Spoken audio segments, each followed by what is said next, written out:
এবং ন্যায় বিচার দিতে ওয়াকফ সংশোধনী আইন প্রণয়ন করা হয়েছে। সৌর শক্তির মাধ্যমে ছাদে বিদ্যুৎ উৎপাদনের ক্ষমতা যথেষ্ট পরিমাণে বৃদ্ধি পেতে চলেছে, যা আগামী অর্থ বছরের মধ্যে আনুমানিক 25 থেকে 30 গিগাওয়াটে পৌঁছবে। ভারতীয় আবহাওয়া দপ্তর জানিয়েছে, চলতি বছরের জুন থেকে সেপ্টেম্বর পর্যন্ত দক্ষিণ পশ্চিম মৌসুমি বৃষ্টিপাত স্বাভাবিকের চেয়ে বেশি হওয়ার সম্ভাবনা রয়েছে।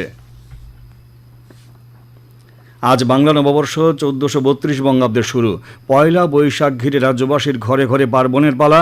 রীতি মেনে বছরের প্রথম দিনে শুরু হয়েছে মঙ্গল কামনায় পুজো। রাজধানীর লক্ষ্মীনারায়ণ মন্দির সহ বিভিন্ন মন্দিরে সকাল থেকে ভক্ত সমাগম লক্ষ্য করা গেছে।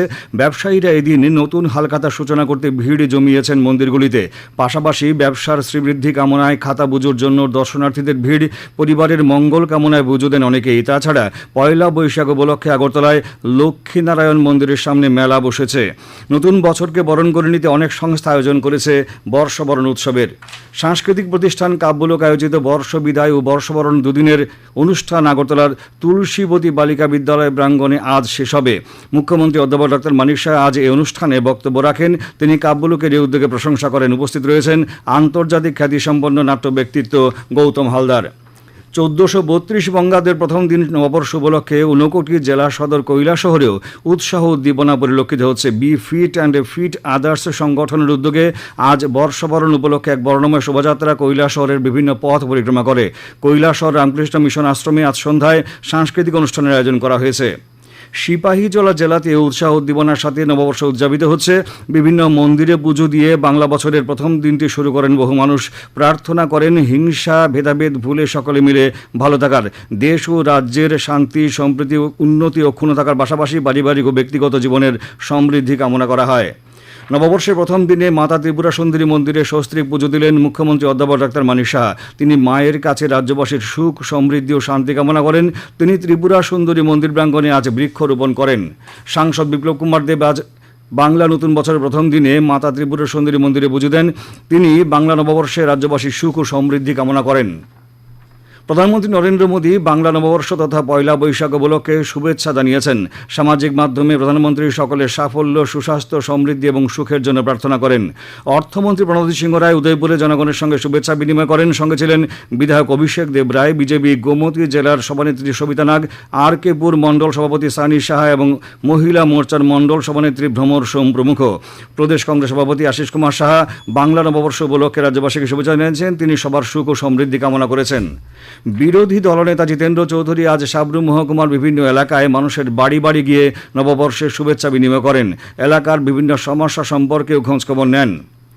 কৈলাসহরে রামকৃষ্ণ মিশন বিদ্যাপীঠের নবনির্মিত স্কুল ভবনের আজ আনুষ্ঠানিক দ্বার উদ্ঘাটন করা হয়। কৈলাসহর রামকৃষ্ণ মিশন আশ্রমের সম্পাদক স্বামী গিরিজানন্দজি মহারাজ এই ভবনের উদ্বোধন করেন। উল্লেখ্য যে বিধায়ক এলাকা উন্নয়ন তহবিল থেকে বরাদ্দকৃত অর্থ ব্যয় ভবনটি নির্মাণ করা হয়েছে। উদ্বোধনী অনুষ্ঠানে উপস্থিত ছিলেন বিধায়ক বীরজিৎ সিংহ, কৈলাসহর পুর পরিষদের চেয়ারপারসন চপলা রানী দেবরায়, ভাইস চেয়ারম্যান নীতিশ দেব প্রমুখ। কেন্দ্রীয় সংখ্যালঘু উন্নয়ন মন্ত্রী কিরেন রিজিজু বলেছেন, মুসলিম জনগণের অধিকার সুনিশ্চিত করতে এবং ন্যায় বিচার দিতে ওয়াকফ সংশোধনী আইন প্রণয়ন করা হয়েছে। আজ কেরলের কোচিতে এক সাংবাদিক সম্মেলনে শ্রী রিজিজু কথা বলেন। এই সংশোধনী আইনে সব অংশের মুসলিম জনগণের অধিকার কিভাবে সুরক্ষিত থাকবে তা তিনি সাংবাদিক সম্মেলনে বিস্তারিত উল্লেখ করেন।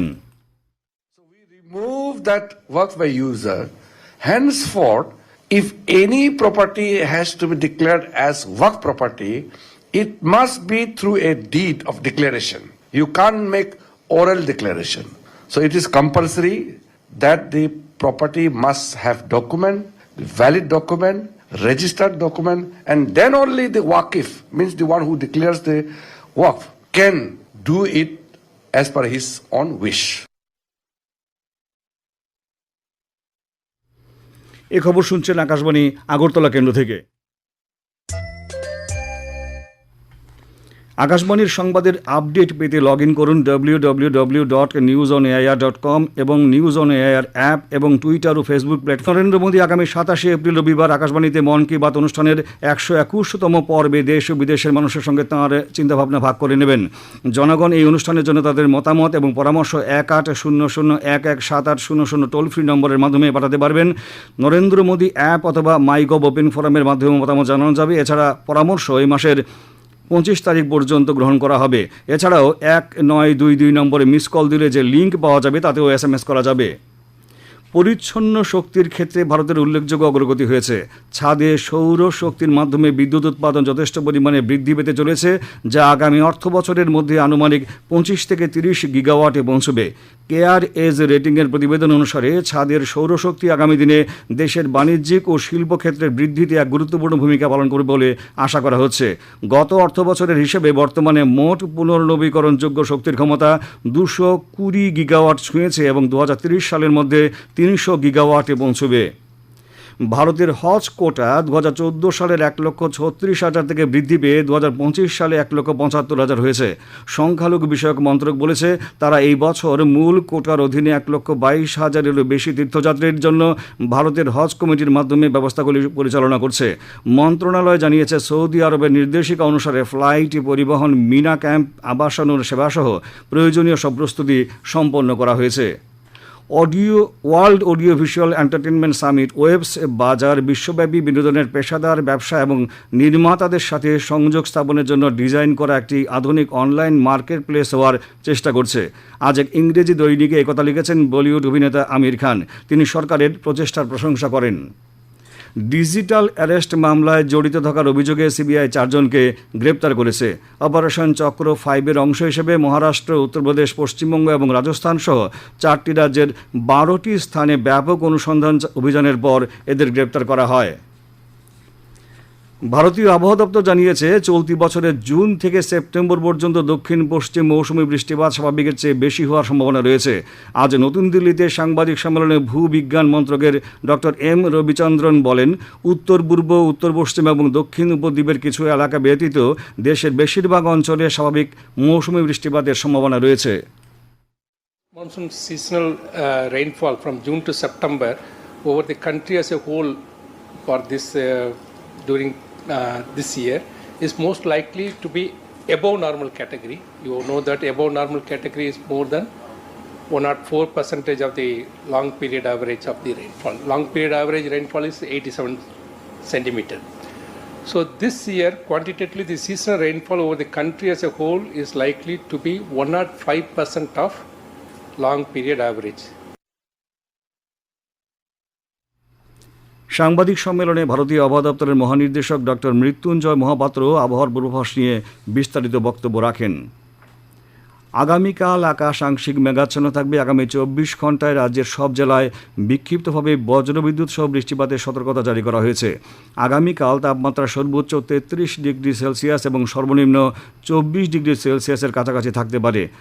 আজ দিনের সর্বোচ্চ তাপমাত্রা ছিল 35.5 ডিগ্রি সেলসিয়াস এবং সর্বনিম্ন 24.2 ডিগ্রি সেলসিয়াস। শেষ করার আগে বিশেষ বিশেষ খবরগুলো আরেকবার পড়ছি। আজ বাংলা নববর্ষ, 1432 বঙ্গাব্দের প্রথম দিন।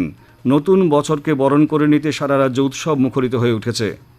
কেন্দ্রীয় সংখ্যালঘু উন্নয়ন মন্ত্রী কিরেন রিজিজু বলেছেন, মুসলিম জনগণের অধিকার সুনিশ্চিত করতে এবং ন্যায় বিচার দিতে ওয়াকফ সংশোধনী আইন প্রণয়ন করা হয়েছে। সৌর শক্তির মাধ্যমে ছাদে বিদ্যুৎ উৎপাদনের ক্ষমতা যথেষ্ট পরিমাণে বৃদ্ধি পেতে চলেছে, যা আগামী অর্থ বছরের মধ্যে আনুমানিক 25 থেকে 30 গিগাওয়াটে পৌঁছবে। ভারতীয় আবহাওয়া দপ্তর জানিয়েছে চলতি বছরের জুন থেকে সেপ্টেম্বর পর্যন্ত দক্ষিণ পশ্চিম মৌসুমী বৃষ্টিপাত স্বাভাবিকের চেয়ে বেশি হওয়ার সম্ভাবনা রয়েছে। স্থানীয় সংবাদ আজকের মতো এখানেই